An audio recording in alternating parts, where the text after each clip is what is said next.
Bonjour les amis, bienvenue sur Metify, la chaîne de l'actualité crypto et la chaîne qui met en lien les outils du Web 3.0 et la chaîne qui s'intéresse au business du Web 3 et bien évidemment qui explique comment se faire de l'argent avec les nouvelles technologies et la crypto-monnaie.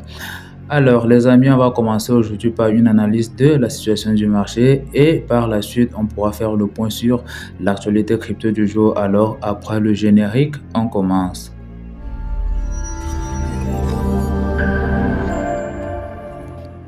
Alors, les amis, comme je vous disais tout à l'heure, on passe par une analyse de la situation du marché. Et qu'est-ce qu'on constate? On constate que la situation semble beaucoup plus bullish autour du Bitcoin et bien évidemment quelques altcoins. Et pour le coup, quand on regarde le Fear and Greed Index, qu'est-ce qu'on constate? On constate que le sentiment ou encore l'état émotionnel du marché se situe davantage vers le green, pour dire que le sentiment est beaucoup plus haussier par rapport à l'état général du marché. Et ça, plus on tend vers cette ligne-là, je peux vous assurer, plus ce que vous devez faire ou apprendre à faire, c'est récupérer vos profits. Je dis encore récupérer vos profits. C'est ça le Fear and Greed Index, le petit logo que vous observez avec rouge, orange, jaune, vert, citron et vert foncé que vous avez là à ma droite. Enfin, je ne sais pas si on aura la même droite, mais bon. Et pour l'état du marché, qu'est-ce qu'on a? L'état global du marché nous présente un 1,39%. Wow, c'est pas petit en tout cas. Et au niveau du Bitcoin, là, on a la petite tête du PP. La petite tête du PP qui nous fait un petit pourcentage. Mais pour le Bitcoin, qu'est-ce qu'on constate? On constate une très belle performance sur le cours des 7 jours avec 15,32% et sur 24, 1,42%. Ça, c'est plutôt intéressant. Et quand on se rapproche de l'intervalle de 1 heure, on a 0,30% de baisse sur le Bitcoin. Ce qui aussi n'est pas à négliger parce que vous savez, quand vous regardez des pourcentages comme ceci, quand vous êtes un investisseur de très petite taille, vous ne pouvez pas ressentir l'impact d'un tel pourcentage sur votre portefeuille. Or, un investisseur de grosse taille, lui, quand on parle de 15%, je peux vous assurer, 15%, c'est pas la blague dans son portefeuille. 15%, il le ressent vraiment dans son portefeuille. Figurez-vous, quelqu'un qui a $1 milliard de Bitcoin, 15%, je peux vous assurer, ça s'estime en millions. Hein. Ouais, ça s'estime, c'est peut-être 15 millions de dollars. Donc, sachez que quand on parle des whales dans l'espace crypto, c'est à peu près de ce type de personnes-là qu'on parle. Au niveau de l'Ethereum, il ne suit pas beaucoup. Bon, il n'est pas loin, on va dire.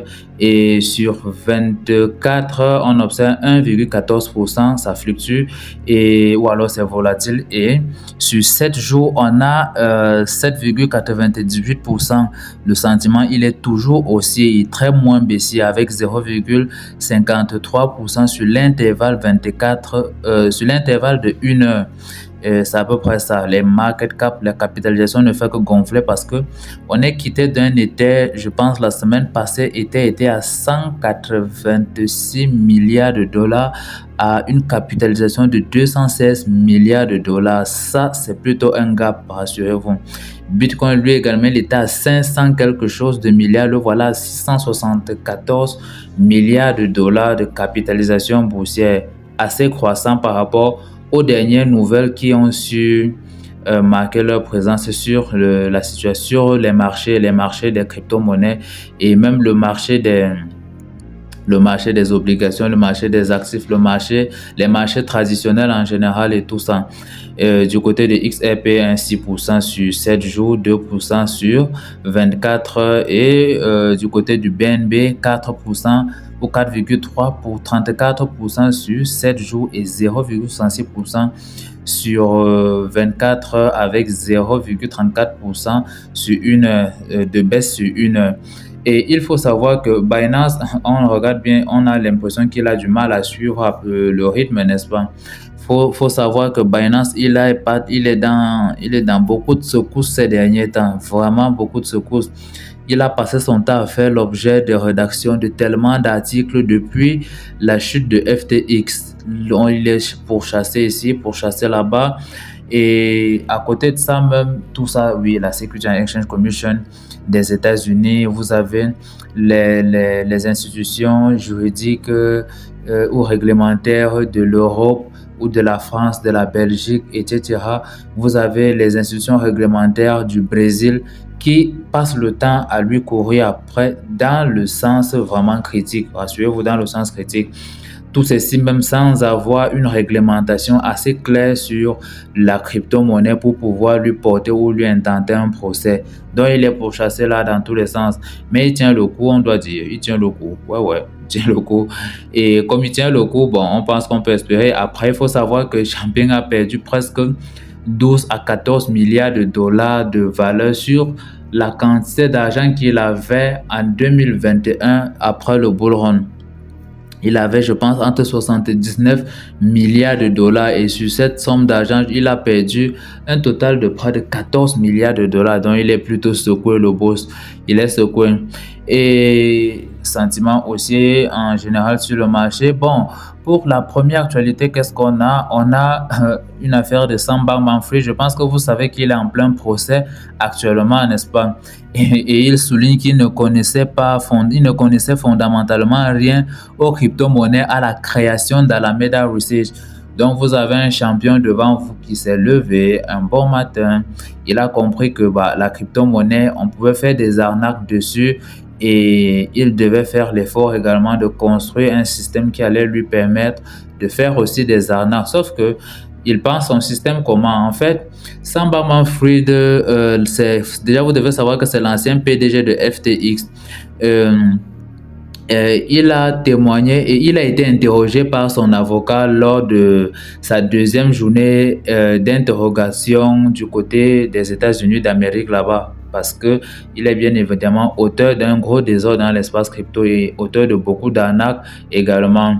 Et il a évoqué les liens entre Alameda Research et FTX, expliquant qu'Alameda Research était le seul market maker de la plateforme d'échange, d'où la ligne de crédit considérable qui lui était accordée à l'époque. Et disons que même aussi maintenant.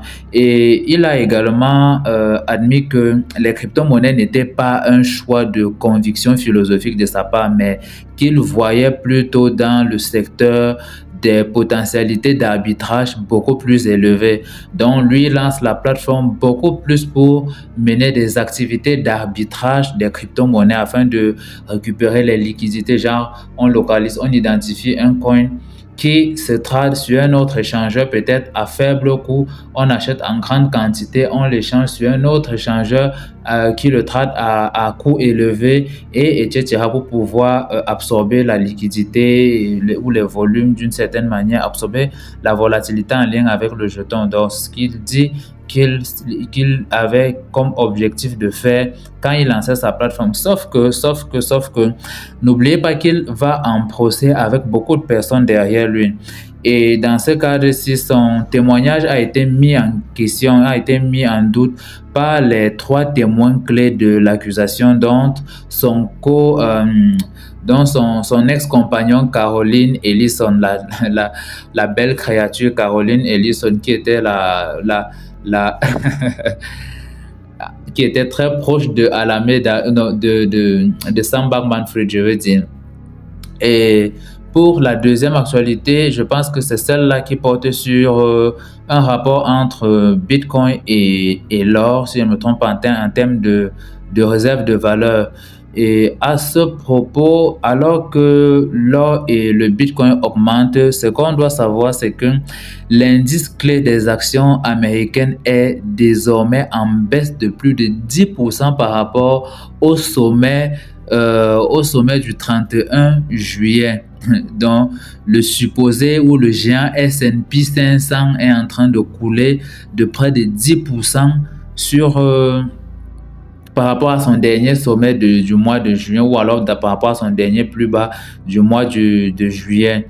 Et les experts de l'économie des États-Unis croient que la chute du S&P 500 à 4117 points est un mouvement vers le territoire de correction.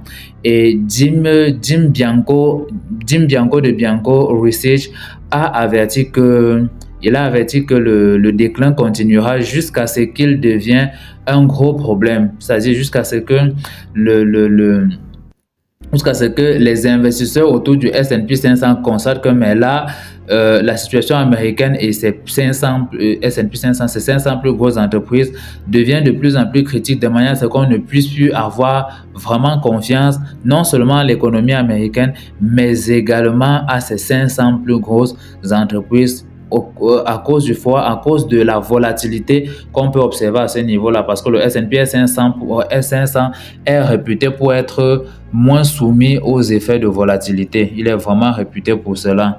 Et s'il est réputé pour cela, et on le retrouve en train de perdre 10% sur son compte de jeu aujourd'hui, ça fait 3 ou 4 mois, non? Sur 4 mois, rassurez-vous, c'est énorme, hein? Parce que rassurez-vous, les investisseurs sur le S&P 500, les plus gros, sont ceux qui y mettent parfois d'énormes quantités d'argent.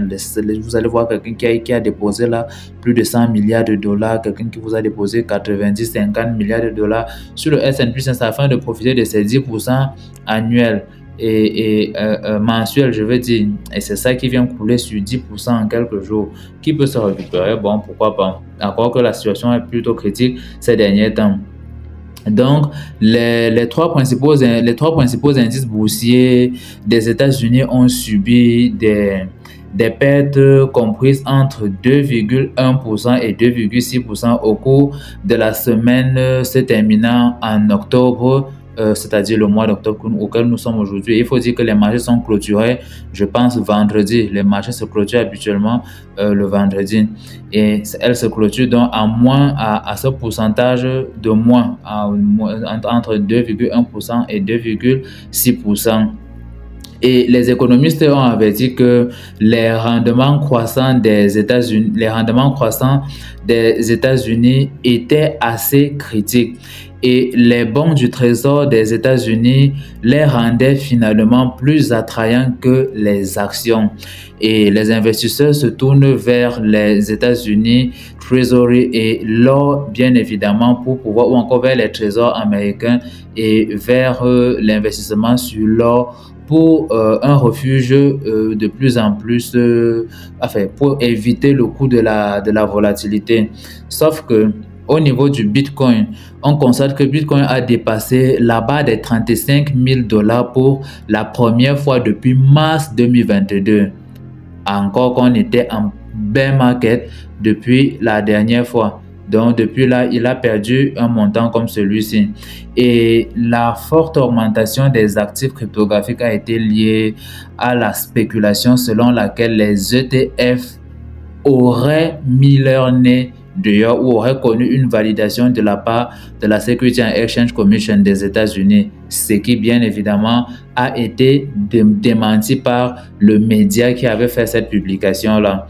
Alors, pour l'actualité qui va suivre, je pense que c'est celle qui porte sur Van Eck. Pour ceux qui connaissent Van Eck, on a Van Eck là. Oui, je pense que c'est Van Eck qui nous fait quoi là. On a le cas de Van Eck qui trace le cours de l'avenir de Solana avec une étude d'évaluation de 2030. Il essaie de faire une estimation sur le cours que pourra avoir le Solana. Et je ne vais pas vous mentir, il y en a qui précisent le Solana à plus de 3500 $ au prochain cycle haussier. Enfin, jusqu'en 2030. Imaginez-vous, c'est plutôt bullish un truc pareil. Et il faut dire que Solana, il travaille dur pour continuer à développer son secteur. Parce que le 27 octobre 2023, Van Eck a publié un rapport sur le réseau Solana avec sa crypto-monnaie, le Sol, qui explore divers scénarios d'évaluation sur Solana pour l'année de 2030. Donc, son rapport renseignait vraiment avec beaucoup de mesures et il y avait beaucoup de contraintes. Et genre, si jamais on remplissait certaines conditions autour du Solana, voilà la valeur à laquelle on pourrait trouver le Solana en 2030. Ce qui fait que ça peut évoquer un sentiment particulier chez les investisseurs pour se préparer en conséquence. Et le document rédigé par Bush et Siegel vise à fournir un examen détaillé de l'avenir potentiel de Solana. De l'avenir potentiel de Solana. Je pense que ça permet d'avoir un aperçu de l'avenir potentiel de Solana, couvrant un éventail de possibilités autour du Solana. Et le rapport traite de l'importance des progrès technologiques et de la stabilité du réseau pour le succès futur de Solana. Et en tant que tel, il souligne même la nécessité d'une innovation continue, de la mesure de sécurité forte dans le projet ou dans le protocole de Solana. N'oublions pas que Solana a sacrifié quelque chose au profit. Vous savez que Solana se revendique être une des blockchains les plus rapides. Et pour être une blockchain rapide, il faut sacrifier un des éléments qui entre dans le trilemme de la blockchain. Et bien évidemment, en supprimant cet élément, on ne résout pas le trilemme de la blockchain. Et quand on parle de trilemme de la blockchain, quand on vous dit trilemme, sachez que c'est le supérieur de dilemme. Le dilemme veut dire deux problèmes ou deux situations sur lesquelles on doit réfléchir. Le trilemme veut dire trois problèmes ou trois situations sur lesquelles on doit réfléchir. Donc, pour le cas de la blockchain en général, je pense que j'avais aussi entendu parler du quadrilemme, mais apparemment on a évolué, on est au concept du quadrilemme. Je ne sais pas qu'est-ce qui entre dans le quatrième point, mais pour les trois premiers points, on a la scalabilité, on a la décentralisation et on a la sécurité. Et il faut dire que Solana respecte beaucoup la scalabilité, donc vitesse de transaction. Elle ne respecte pas la décentralisation par contre, donc elle respecte la scalabilité et elle respecte également la sécurité. Mais en termes de sécurité, ça revoit peut-être aussi parce que les hacks sur son protocole ont déjà été, les bugs sur son protocole ont déjà eu à faire montre par le passé. Donc, il faudrait voir ça. Et les investisseurs sont assez méfiants à propos. Du côté du Canada, pour la prochaine actualité, qu'est-ce qu'on a? On a le fait que, on a le fait que du côté du Canada, Kraken annonce la fin de l'USDT, du DAI et d'autres crypto-monnaies sur sa plateforme, certainement à cause des pressions réglementaires et tout ça. En fait, Kraken, c'est l'échange de crypto-monnaies, un échange de crypto-monnaies, je ne sais pas s'il est en Amérique, et il l'a mis en garde, ou alors il a pris la décision de mettre fin à ses opérations sur plusieurs crypto-monnaies, incluant le stablecoin USDT et le DAI. Le DAI avait déjà connu sa fin sur l'échangeur de Binance, mais maintenant c'est sur l'échangeur de Kraken qu'il connaît également ses fins. Et les versions emballées du Bitcoin, c'est-à-dire les vrais Bitcoins, les Bitcoins enveloppés, les versions enveloppées de Bitcoin et d'Ether, ainsi que Axela, les versions emballées de Axela et d'autres crypto-monnaies sont également concernées dans cette suppression sur la plateforme. Les clients qui détiennent des soldes en USDT, DAI, WRAP, BTC, WRAP Ether et WRAP Axela sont donc encouragés à envisager l'une des paires de trading prises en charge ou alors de se retirer sur la plateforme avant le 30 octobre. Donc, vous avez ce choix-là entre convertir vos actifs. Si jamais ils étaient sur ces actifs que j'ai cités, vous devez de les convertir en d'autres actifs reconnus et encore acceptés par la plateforme pour éviter donc de les perdre, bien évidemment. Parce que s'ils les délistent, vous les perdez, bien évidemment. Et ces mesures s'inscrivent dans le cadre des nouvelles générations portées par la Commission des valeurs mobilières de l'Ontario et le groupe canadien Standard Association. Ce sont eux qui ont poussé en fait l'échangeur à mener une telle initiative. Et la nouvelle mesure suivra donc un calendrier bien défini après l'arrêt annoncé des dépôts et du trading au 30 novembre prochain. Donc vous avez encore une marge de 1 mois plein devant vous. 30 novembre prochain. Dès le 4 décembre, il ne sera plus possible de retirer les actifs mentionnés par la plateforme d'échange et les éventuels soldes restants seront donc automatiquement convertis en solde le 5 décembre au taux du marché à ce moment-là. Donc l'échangeur vous permettra quand même de ne pas perdre vos jetons, mais de les convertir en d'autres jetons et de vous les remettre. C'est aussi ça quand on est sur les échangeurs centralisés. C'est pourquoi on dit très souvent, prenez beaucoup de distance ou alors mesurez vraiment vos positions sur les échangeurs centralisés. Les échangeurs centralisés, c'est pour faire du trading, pas pour conserver ces crypto-monnaies. Et en passant, pour ceux qui n'ont pas de plateforme, qui n'ont pas de plateforme d'échange, sachez qu'il y a des liens dans la description là qui vous permettent d'avoir accès, par exemple, à KuCoin, un très bon échangeur de crypto-monnaies, à BitGet également. En tout cas, il y a une très bonne gamme de plateformes d'échange de crypto-monnaies là. Cliquez sur le lien et si vous n'avez pas accès au lien, parce que je n'ai pas encore beaucoup d'abonnés, n'hésitez pas d'aller télécharger et de revenir chercher le code de parrainage de chaque plateforme là dans le lien et vous connectez via ce code là pour bénéficier des frais de réduction en termes de trading et bénéficier bien évidemment d'autres avantages aussi. Pour l'actualité suivante, qu'est-ce qu'on a? L'actualité suivante nous fait comprendre que Elon Musk aurait pris du poids. En fait, Elon Musk nous annonce quelque chose de très intéressant par rapport à son application X. Et à propos, je vous disais déjà dans une de mes vidéos que le milliardaire pense développer son application de manière à en faire une application qui vous permet d'avoir plusieurs applications intégrées et de gérer votre monde financier sans ne plus devoir passer par les banques. Donc, il a l'initiative vraiment de faire de sa plateforme une plateforme à multifonctions. Et comme Elon Musk, PDG de Tesla et SpaceX, même propriétaire de la plateforme de médias sociaux X, anciennement connue sous le nom de Twitter, celui-ci a récemment donc annoncé lors d'une réunion avec les employés de X qu'il transformerait X en un centre financier pour les utilisateurs. Et moi, je trouve que c'est plutôt ce monsieur vraiment, c'est quelqu'un qui a vraiment, il est vraiment très ambitieux parce qu'il prévoit de lancer les fonctionnalités financières et de paiement sur l'application X d'ici la fin de 2024. Et il a même souligné que cela ne limitera pas l'envoi d'argent à des amis, mais plutôt à la gestion de la vie financière des utilisateurs.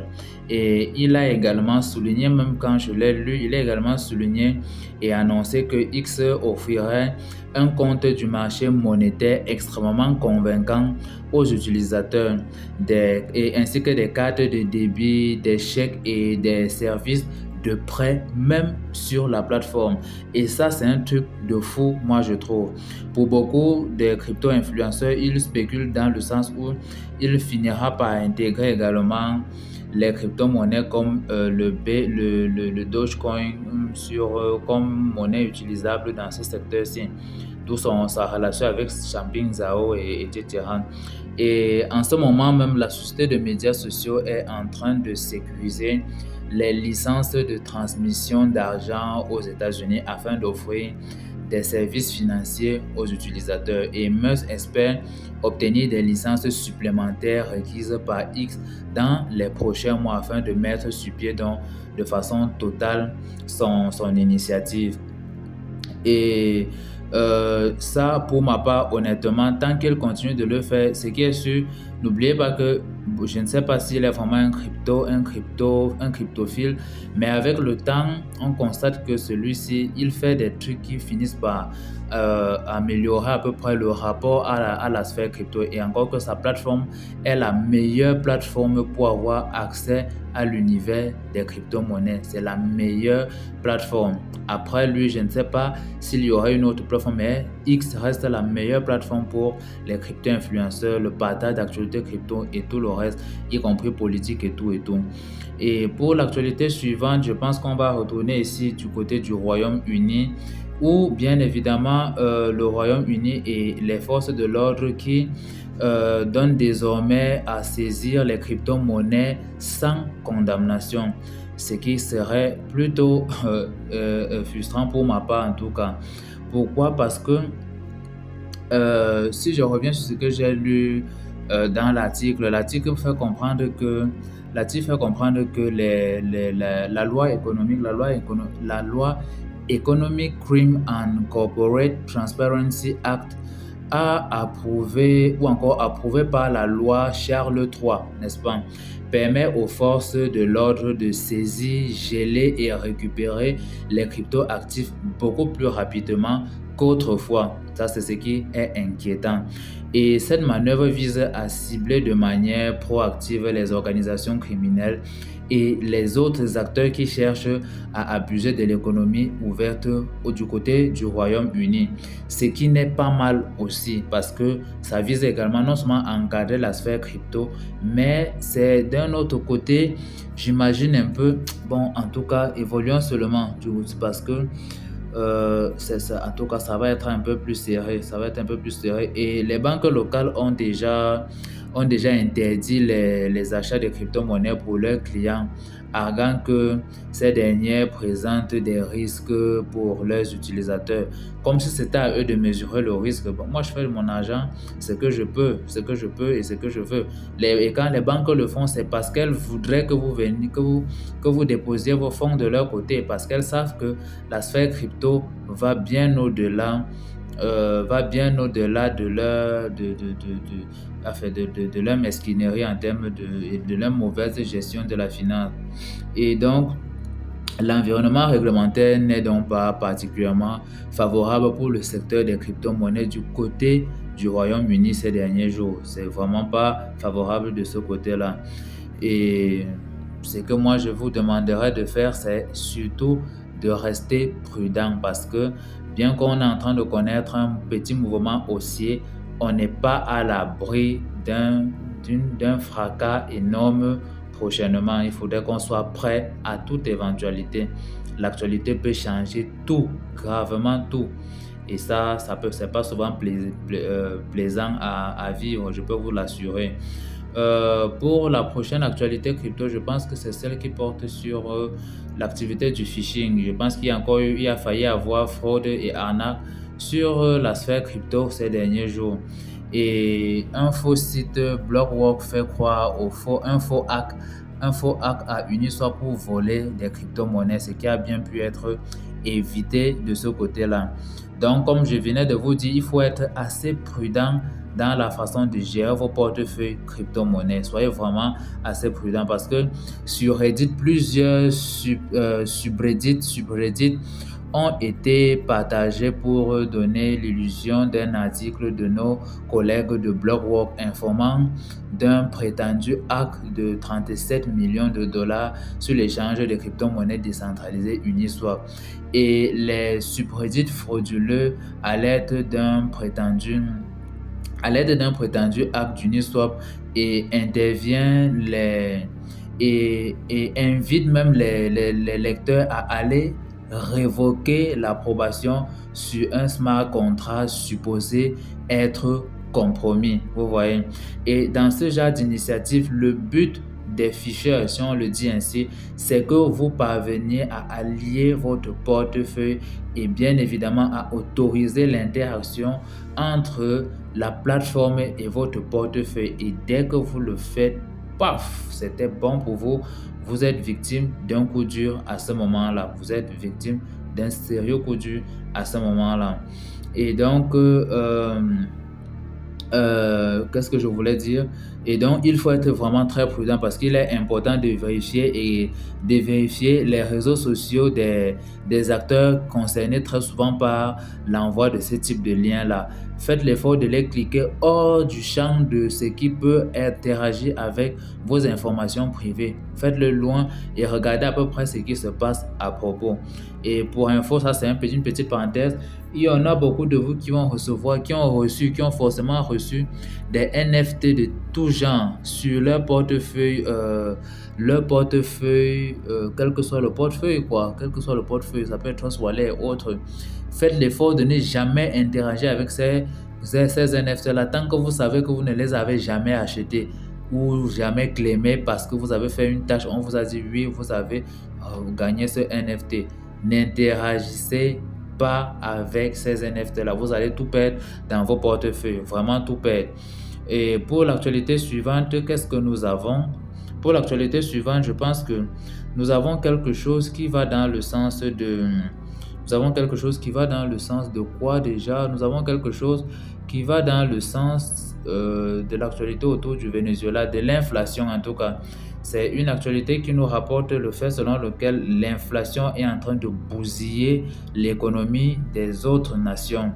Et du côté du Venezuela, on note 360% d'inflation et du côté du Ghana, 42% d'inflation et une monnaie en pleine dévaluation, dangereux. Et à ce moment-là, vous pouvez comprendre la nécessité de suivre la philosophie de Bitcoin face à un danger monétaire comme celui-là. Je peux vous assurer que il y a un pays, si ce n'est pas le Venezuela, je ne sais pas, peut-être de leur côté, je pense qu'ils pèsent la monnaie avec de la balance parce que tellement c'est beaucoup de billets d'argent qu'ils ont et que ces billets d'argent ne valent que dalle pris individuellement. Ils sont obligés d'en avoir des tas et de se déplacer avec cela dans des brouettes parce que la monnaie ne vaut strictement rien du tout. Une monnaie qui ne rattrape pas le niveau de développement mais qui est pompée en longueur de journée pour des excuses étatiques et tout ça. Donc, du côté du Venezuela, donc, ce que vous devez déjà savoir, c'est qu'en 2023, de nombreux pays font face à une inflation assez croissante, entraînant une diminution de la capacité d'achat de biens et de services dans le monde. Vous voyez, d'achat de biens et de services dans le monde. Et c'est pénible hein, quand quelqu'un veut être investisseur et sa monnaie subit de tels coups de dévaluation. Et par ce moyen-ci, le Venezuela, il faut dire qu'il détient le taux d'inflation le plus élevé au monde avec un taux de 360%, comme je vous le disais tout à l'heure. Et avec ce taux de 360%, voilà, c'est ça ici, avec un taux de 360%, comme vous pouvez le voir, il y a un autre pays qui le suit, c'est le Zimbabwe, avec un taux de 314,5%. Et ça, je peux vous assurer, peut-être pour vous faire comprendre à peu près l'inflation, quand on vous dit que la monnaie d'un pays est victime de l'inflation et d'un taux d'inflation aussi élevé que celui-ci, rassurez-vous que si vous avez, disons, un billet de $1, n'est-ce pas, et on vous dit que dans votre pays, en un an, votre pays est victime d'un taux d'inflation de 8%. Il faut savoir qu'en un an, vous perdez un pouvoir d'achat de 8% par an. Donc, en gardant vos $1 sur place, vos $1 ne vaudront plus son pouvoir d'achat après un an parce qu'il aura perdu 8% de son pouvoir d'achat. Et c'est de ça qu'est victime dans ces États-ci. Et l'Argentine, le Suriname, le Soudan et la Turquie sont également touchés par ce phénomène d'inflation-ci. Et les habitants de ces pays cherchent un refuge dans les systèmes de troc, le commerce direct de biens et de services et les monnaies numériques comme le Bitcoin et les stablecoins également. Parce qu'une fois qu'on détient ces actifs-ci et qu'on peut se faire l'échange sans passer par la monnaie locale, c'est beaucoup plus sain et c'est beaucoup plus sécurisant à ce moment-là. Sauf qu'il faut dire que ça reconnaît un pouvoir toujours aux pays qui détiennent le dollar. Si on est sur le dollar, si on est sur le Bitcoin, on continue donc de mettre en avant la philosophie du Bitcoin. Et c'est ce qui est important. Donc, il serait préférable d'utiliser donc du Bitcoin à ce moment-là. Et pour évoluer par rapport à cette situation d'inflation, ce qu'il faut savoir, c'est que l'utilisation de la crypto-monnaie est de plus en plus répandue dans les régions touchées par l'inflation. Et si vous regardez le graphique ici, vous allez remarquer que si on part des points les plus oranges aux points les moins oranges et aux points de couleur verte, on va quitter là des pays qui sont hyper victimes de l'inflation. On va vous dire par exemple 25% ou plus, 10% à 25% pour de moins orange, enfin moins orange que le plus orange et 3% pour moins orange. Je pense là-dedans on a le cas, waouh, On a pas mal de pays, oui, oui, on a pas mal de pays là. Et vous avez les zones vertes qui ont un taux d'inflation plutôt, waouh, vous avez un pays qui a 0% de taux d'inflation, l'autre qui a même moins 3%, pour dire que non, c'est pas moins 3%. Oui, non, oui, c'est 3%, c'est 3%, donc 3% de taux d'inflation. Pour dire que dans ces pays-là, le niveau de développement est beaucoup plus élevé que le niveau d'impression d'argent dans leur pays. Ou alors la manière de gérer peut-être l'économie dans ces États-là est bien plus intéressant que dans d'autres pays. Et c'est ça qu'il faut voir. Vous voyez donc comment sur la figure ici, la monnaie est carrément, mais alors en pleine crise, comme vous êtes en train de le voir, constamment en pleine dévaluation. Et vous n'imaginez pas le coût que ça peut avoir sur le niveau de vie de ces populations-ci. En s'appuyant sur les dernières statistiques comme je vous le disais, 360, vous pouvez vous-même constater que ça va un peu de mal en pire. Et pour l'avant-dernière actualité, vous allez kiffer, je vous assure. C'est celle qui porte sur la situation de Luna, de Luna Classic. Et je vous assure, il y a une nouvelle qui a été évoquée à propos et apparemment sur le protocole de Luna Classic, il y a une évolution qui est en train de se faire. Déjà que les analyses laissent à voir que sur le protocole, sur le projet Luna, il y a une cassure qui a été effectuée. Comme vous pouvez le constater ici, il y a une cassure qui a été effectuée et ça signale un mouvement haussier potentiel allant de 80 à 100%, comme vous le voyez ici là. Et une fois c'est une cassure qui est confirmée quoi. Donc quand vous voyez un mouvement comme celui, ça veut dire qu'il y a eu confirmation, un breakout haussier, si je le dis très bien pour imiter un peu les traders. Donc une cassure comme celle-ci pourrait garantir un potentiel ou une potentielle hausse sur l'actif du Terra Luna Classic. Après, vous voyez le graphique comme nous pouvons le voir ici avec un W confirmé et très souvent le W confirmé nous permet de voir quelque chose là qui est très souvent assez haussier.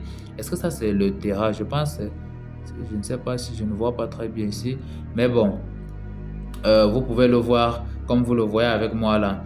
Et il y a une actualité donc qui s'associe à tout ceci, c'est que en plus de la cassure comme on est en train d'observer là, il y a une nouvelle qui a été ajoutée là, c'est que apparemment il y aura des constructions, il y aura un développement sur le protocole de Terra Luna Classic.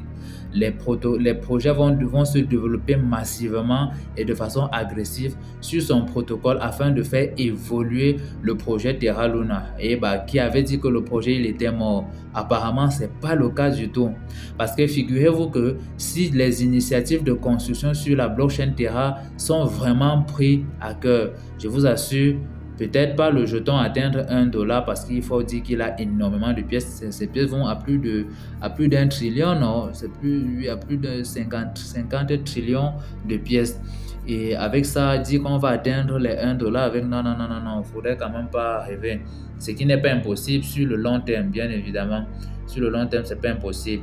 Tant qu'on construit sur son protocole et on développe le protocole, le réseau peut bien évidemment connaître des progrès massifs, à ce qu'il faut savoir.